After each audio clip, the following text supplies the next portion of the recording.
April 1945. Deep beneath the ruins of Berlin, Adolf Hitler was no longer the fiery orator who once dominated Europe. Years of Parkinson's disease, relentless stimulant and opioid injections, and near-total insomnia had reduced him to a trembling, frail figure. Those around him recalled how he now spoke so softly his words sometimes vanished mid-sentence. Every movement was deliberate and slow, his posture hunched, his face pale and drained of life.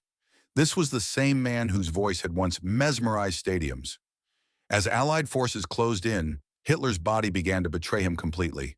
With German supply lines collapsing, the drugs that had sustained him for years simply vanished. Morphine, stimulants, and special injections were suddenly replaced with simple glucose shots.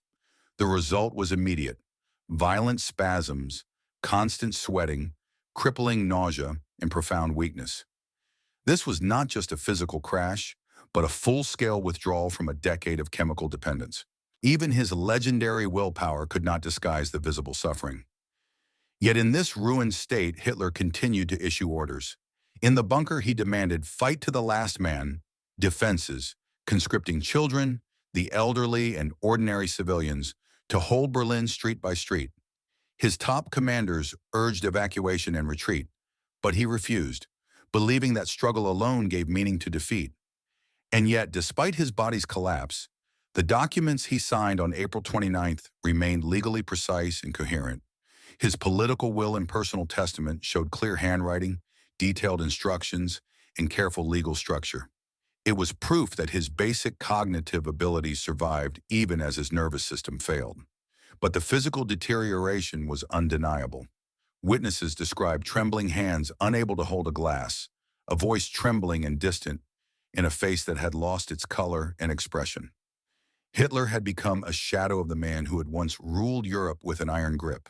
In his final days, he dismissed his longtime physician, Theodor Morell, making a bitter remark about enough with those injections, as if he finally recognized, too late, the depth of his addiction.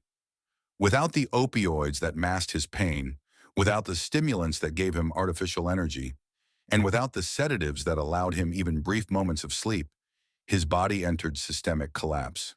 By the end of April, remaining conscious required constant voluntary effort.